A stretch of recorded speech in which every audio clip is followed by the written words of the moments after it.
Change what you accept as true within yourself, and you change your world. It is as simple and as profound as that. But here's where most men stumble. They look at their world and try to change it from the outside. They push and struggle and fight against conditions, never realizing that they are fighting their own reflections. It is as foolish as a man standing before a mirror and trying to comb the hair of his reflection while leaving his own hair uncombed. The reflection can only change when the reality changes, and you are the reality. When I speak of focusing solely on yourself, I do not mean the petty concerns of personality, the endless reneging of your fears and limitations, the preoccupation with your past failures. I mean something far more sublime. I mean the recognition that you are pure consciousness, that you are the operant power of God within you, that you are the very center from which your entire world radiates. Focus on this truth, and everything else must conform. You see, most people have it backwards. They believe that their feelings come from their circumstances. They say, when I get the money, then I will feel rich. When I meet the right person, then I will feel loved. When I achieve success, then I will feel confident. But consciousness operates in the opposite direction. You must feel rich to become rich. You must feel loved to be loved. You must feel successful to achieve success. The feeling is the cause, not the effect. This is why focusing solely on yourself is the key to transformation.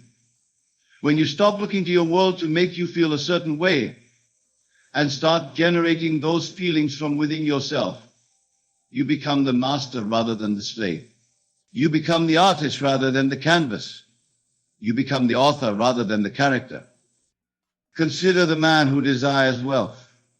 If he continues to focus on his poverty, on his bills, on his lack, he is focusing on his world rather than on himself. He is affirming through his attention exactly what he does not want. But when he turns his attention inward and begins to feel himself to be wealthy, when he assumes the consciousness of wealth, regardless of present appearances, he has planted the seed that must grow into the harvest of actual wealth. This requires a complete reversal of how you have been taught to think. You have been taught to use your senses as the test of reality, to believe only what you can see and touch and measure. But I tell you that your senses are not the source of truth. They are the messengers of yesterday's beliefs. What you see today is the result of what you believed yesterday. What you will see tomorrow is being determined by what you believe today. Therefore, do not let present circumstances dictate your beliefs about yourself and your possibilities. The man who understands this truth becomes a law unto himself. He does not wait for permission from his world to feel the way he chooses to feel. He does not require evidence before he believes in his good. He knows that he is the one who provides the evidence by first providing the belief. He becomes bold in his assumptions about himself, audacious in his claims upon life, fearless in the face of contradictory appearances. But let me be clear about what it means to focus solely on yourself. It does not mean to become selfish in the worldly sense, grasping and greedy and concerned only with personal advantage. True self-focus is a recognition that as you change yourself, you change your world. And as you bless yourself with good, you bless all those who walk through your world. The man who knows himself to be prosperous enriches everyone he encounters. The woman who feels herself to be loved brings love into the experience of all who know her. This is because there is only one consciousness, appearing as many. What you do to yourself, you do to the whole. What you claim for yourself, you make available to all. When you focus solely on transforming your own consciousness, you become a blessing to the world without even trying to be. You become a light that cannot help but shine, a fountain that cannot help but overflow. The practical application of this truth begins with the recognition That every moment you are choosing what to focus upon. And that choice is determining your experience. Right now, as you sit here, you are choosing. You can choose to focus on your problems, your limitations, your fears, your past failures, or you can choose to focus on your desired state, your ideal self, your highest possibilities. The choice is always yours, and the choice you make is creating your tomorrow. Most people focus on what they do not want and wonder why they keep getting it. They focus on their illness and wonder why they cannot get well. They focus on their loneliness and wonder why love eludes them. They focus on their poverty and wonder why abundance never comes. But focusing on what you do not want is still focusing on it, still feeding it with the energy of your attention, still commanding it to appear in your world.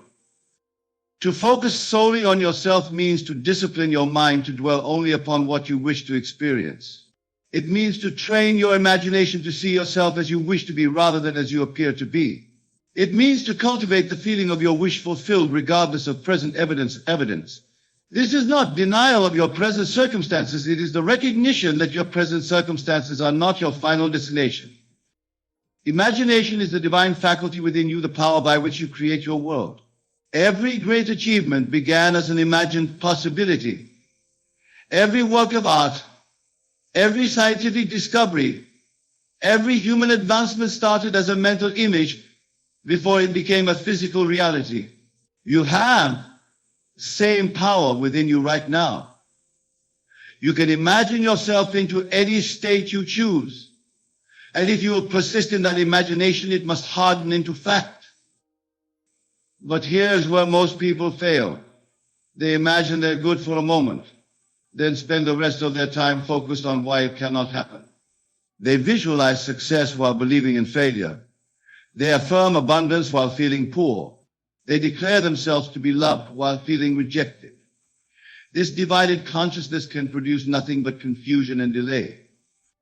To focus solely on yourself requires unwavering commitment to your desired state. It requires that you guard your mind as a watchman guards a city. It requires that you become selective about what you allow to occupy your thoughts. It requires that you become ruthless in rejecting any mental image that contradicts your good. This is not always easy, but it is always simple. And it is always effective. When you find yourself slipping back into old patterns of thought, when you catch your mind dwelling on problems rather than solutions, on lack rather than abundance, on fear rather than faith, gently but firmly redirect your attention. Remind yourself that you are the operant power in your world, that you are choosing your experience through a focus, that you have the authority to think any thought you choose to think. The man who has learned to focus solely on himself in this higher sense becomes impervious to the influence of others' fears and limitations. He does not absorb the negative beliefs of his family, his friends, his culture. He does not accept the verdict of statistics or the pronouncements of experts about what is possible for him. He knows that he is a law unto himself, that he operates under grace rather than under the tyranny of averages. This does not mean he becomes arrogant or dismissive of others. Rather, he becomes a blessing to others by refusing to accept their limitations for himself. He becomes an example of what is possible. He becomes a living demonstration that consciousness is the only reality, and that all things are possible to him who believes. Consider the woman who has been told she cannot have children, who has been given medical evidence of her inability to conceive. If she focuses on the medical reports, on the statistics, on the seemingly solid facts of her condition, she is focusing on her world rather than on herself. But if she turns within and begins to feel herself to be a mother, if she assumes the consciousness of motherhood, if she persists in this assumption despite all contrary evidence, she has set in motion the law that must produce the child. This is not magic, this is the natural law of consciousness. Consciousness is always manifesting itself in form. Whatever you are conscious of being, you are. Whatever you feel yourself to be, you express in your world. The woman who truly feels herself to be a mother will find a way to become one, because consciousness always finds a way to express itself. But she must focus solely on herself, on her inner state, on her feeling of being a mother. She cannot divide her attention between her desire and the obstacles to its fulfillment. She cannot spend her days affirming motherhood and her nights worrying about her medical condition. She must choose her state and remain faithful to it, regardless of what her world seems to be telling her. This principle applies to every area of life. The man who desires to be successful must assume the feeling of success and remain in that feeling regardless of present evidence. The woman who wishes to be loved must generate the feeling of being loved from within herself, rather than waiting for someone else to make her feel loved. The person who wants to be healthy must embody the consciousness of health, rather than focusing on symptoms and disease. In each case, the focus must be solely on the desired state, on what you wish to be rather than on what you appear to be. This requires a complete reversal of the natural tendency to let conditions dictate feelings. You must learn to let feelings dictate conditions. You must learn to be the cause rather than the effect. When you truly understand this, you realize that every person you encounter, every situation you face, every challenge you meet is simply showing you what you have been believing about yourself. Your world is a perfect mirror of your consciousness. If you do not like what you see in the mirror, you do not try to change the reflection, you change yourself. And the reflection must change accordingly. This is why all spiritual traditions ultimately point to the same truth, know thyself. But this knowing is not an intellectual understanding, it is a felt realization of your true nature as consciousness itself. When you know yourself to be consciousness, you know that you are the creator of your world. When you know that you are the creator of your world, you take responsibility for your experience. When you take responsibility for your experience, you gain the power to change it. The man who blames his circumstances, who points to others as the source of his problems, who claims that forces beyond his control are determining his fate, has given away his power. He has made himself a victim of his own creation. But the moment he realizes that he is the operant power in his world, he reclaims his authority and his ability to transform his experience. This realization often is a shock. People discover that they have been creating their own limitations, their own problems, their own suffering through their conscious beliefs and assumptions. At first, this can be disturbing. It means taking responsibility for everything in their world, including things they thought were happening to them rather than through them. But this initial disturbance quickly gives way to the most liberating realization possible. If you have been creating your limitations unconsciously, you can create your freedom consciously. If you have been producing problems through negative assumptions, you can produce solutions through positive ones. If you have been experiencing lack through beliefs in limitation, you can experience abundance through beliefs in infinite possibility. The key is to focus solely on yourself, not on changing others, not on manipulating circumstances, not on fighting conditions, but on transforming your own consciousness. As you change what you accept as true about yourself, your world must reflect that change. It has no choice in the matter. Your world is your consciousness made visible, and it must conform to whatever you truly believe yourself to be. But you must be consistent in your self-concept. You cannot feel yourself to be prosperous in the morning and poor in the afternoon. You cannot affirm your health while dwelling on your symptoms. You cannot declare your worthiness while harboring secret beliefs in your inadequacy. The consciousness you maintain most consistently is the one that will manifest most clearly in your world. This requires vigilance and discipline.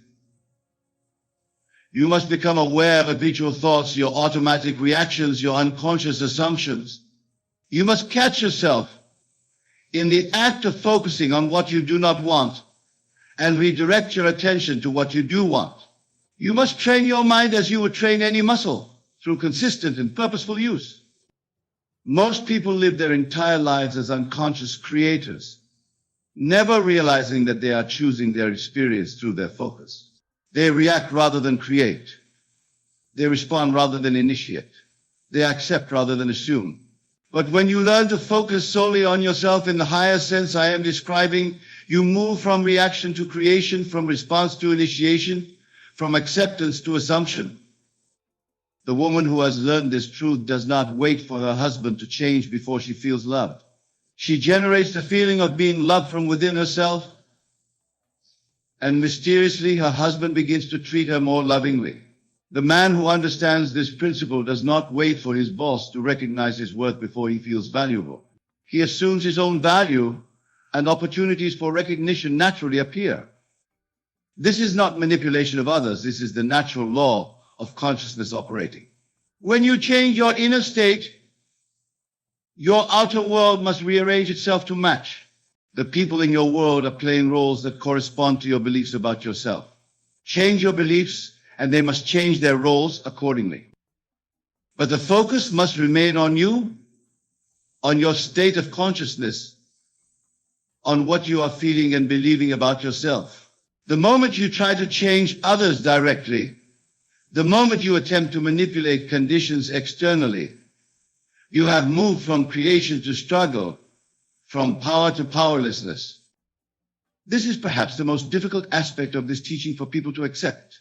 They want to focus on others, to explain to them how they should behave, to convince them to treat them better. They want to focus on circumstances to push and manipulate and control their environment. But all such efforts are based on the false belief that their good comes from outside themselves. Your good does not come from others. Your good does not come from circumstances. Your good comes from your own consciousness of good. Others and circumstances are simply the means by which your consciousness expresses itself. But they are not the source. You are the source. When you know this, you stop trying to change the means and start transforming the source. The man who knows himself to be successful does not worry about competition. He does not concern himself with market conditions or economic trends. He knows that success is his natural state, that opportunities are always seeking him, that he cannot fail because failure is not a part of his self-concept. His focus is solely on maintaining his consciousness of success, and his world organizes itself around that consciousness. Similarly, the woman who knows herself to be loved does not fear abandonment or rejection. She does not try to make others love her or worry about losing their affection. She knows that love is her natural state, that she is worthy of love simply by virtue of her existence, that love flows through her to all she encounters. Her focus is solely on maintaining her consciousness of being loved, and love appears everywhere in her world. This is the great secret that has been hidden in plain sight throughout all the spiritual teachings of the world. Buddha spoke of it when he said that all suffering comes from attachment, from focusing on what we lack rather than recognizing what we are. Jesus revealed it when he said that the kingdom of heaven is within you, that you must become as a little child to enter it, that all things are possible to him who believes. But these teachings have been misunderstood, intellectualized, tool-lapped into external practices rather than internal transformations. The truth is not in the teachings, the truth is in you. The power is not in the words, the power is in your consciousness. The kingdom is not in some distant heaven, it is in your recognition of what you already are. When you focus solely on yourself in this sense, when you turn within and claim your good regardless of external evidence, when you assume the feeling of your wish fulfilled and persist in that assumption, you are not being selfish, you are being creative in the highest sense. You are using the power that creates worlds to transform your personal world. And in doing so, you become an instrument of that same power in the lives of others. Every person who has ever risen above their circumstances has done so through this principle. whether they understood it consciously or not. Every great achievement, every inspiring story, every transformation from limitation to freedom has been the result of someone focusing solely on what they wish to be rather than on what they appear to be. The artist focuses on the masterpiece he wishes to create, not on his current skill level. The inventor focuses on the solution she wishes to discover, not on the problems that seem insurmountable. The lover focuses on the relationship he desires, not on his past failures in love. In every case, the focus is on the desired outcome, the imagined reality, the feeling of the wish fulfilled. But for most people, this kind of focus requires a complete reversal of lifelong habits. They have been trained to focus on problems, to analyze difficulties, to prepare for worst-case scenarios. They have been taught that this is being realistic, practical, responsible. But I tell you that this is the most impractical approach possible, because it guarantees the perpetuation of the very conditions they wish to escape. True practicality lies in focusing on solutions rather than problems, on possibilities rather than limitations, on what you wish to create rather than on what you wish to avoid. True responsibility lies in taking charge of your own consciousness rather than trying to control external conditions. True realism lies in recognizing the power of your own mind to shape your experience. When you begin to focus solely on yourself in this way, you will notice immediate changes in your experience. Opportunities will begin to appear. People will respond to you differently. Solutions will present themselves. Circumstances will shift in your favor. This is not coincidence. This is the natural result of aligning your consciousness with your desires. But you must not be swayed by temporary appearances to the contrary. The old patterns of thought have momentum, and it takes time for new patterns to establish themselves. There may be moments when it seems as though nothing is changing, when the old conditions persist despite your new focus. This is when most people give up, concluding that the principle does not work. But persistence is the key to all transformation. Just as it takes time for a seed to grow into a tree, it takes time for a new state of consciousness to manifest as new conditions in your world. The seed knows nothing of seasons or weather. It simply grows according to its nature. Your consciousness must operate with the same unwavering certainty. The man who plants an apple seed does not dig it up every day to see if it is growing. He waters it, tends it, and trusts the natural process of growth. Similarly, when you plant the seed of a new self-concept, you must water it with continued focus, tend it with persistent assumption, and trust the natural law of consciousness to bring it to fruition. During this period of gestation, it is crucial that you maintain your focus solely on yourself and your desired state.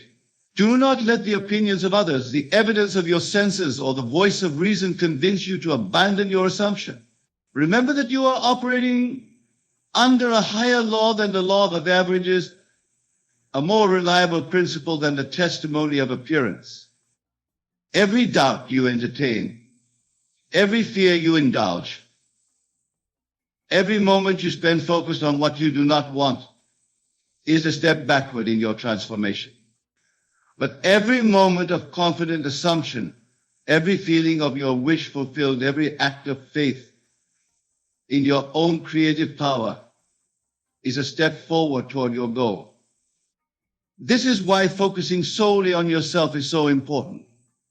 When you focus on others, you give them power over your state. When you focus on circumstances, you make yourself subject to their influence. When you focus on problems, you energize their continued existence. But when you focus solely on yourself and your desired state, you maintain your power and direct it toward your chosen outcome. The woman who wants her marriage to improve must focus on feeling herself to be happily married, not on trying to change her husband. The man who desires financial freedom must focus on feeling himself to be financially free, not on his current debts and obligations. The person seeking health must focus on feeling vibrant and whole, not on symptoms and limitations.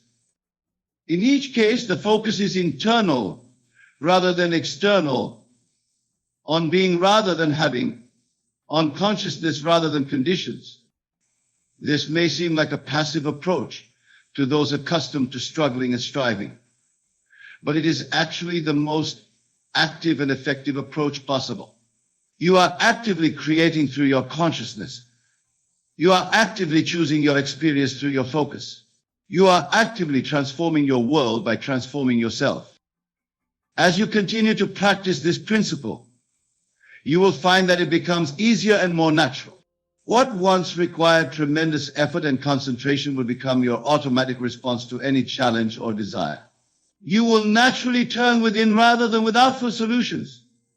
You will instinctively focus on possibilities rather than problems. You will habitually assume the best rather than prepare for the worst. This transformation of your mental habits is itself a sign that the principle is working. As your consciousness changes, your world must change. As your focus shifts from external to internal, from problem to solution, from lack to abundance, your experience must shift accordingly. The law of consciousness is as reliable as any physical law, and it operates with the same consistency and precision. But unlike physical laws, which operate regardless of your understanding, the law of consciousness requires your conscious cooperation. You must choose to focus on your desired state. You must choose to feel yourself to be what you wish to be. You must choose to persist in your assumption despite contrary evidence. The power is always yours, but so is the responsibility to use it. This is the great gift and the great challenge of being human. You have been given the power to create your world through your consciousness, but you must learn to use that power consciously and deliberately. You must learn to focus solely on yourself in the highest sense, not on your limitations or fears or past failures, but on your infinite potential and divine nature. When you truly understand that you are consciousness itself, appearing as a person in your own dream, you realize that there is nothing you cannot be, nothing you cannot do, nothing you cannot have. The only limitations are the ones you accept. The only failures are the ones you create through negative assumption. The only lack is the lack you experience through forgetting your true nature. Focus solely on yourself and watch your life transform. Not because you are manipulating others or controlling circumstances, but because you are finally taking responsibility for your own consciousness. You are finally recognizing that you are the operant power in your world. You are finally claiming your birthright as a creator, rather than accepting the role of victim.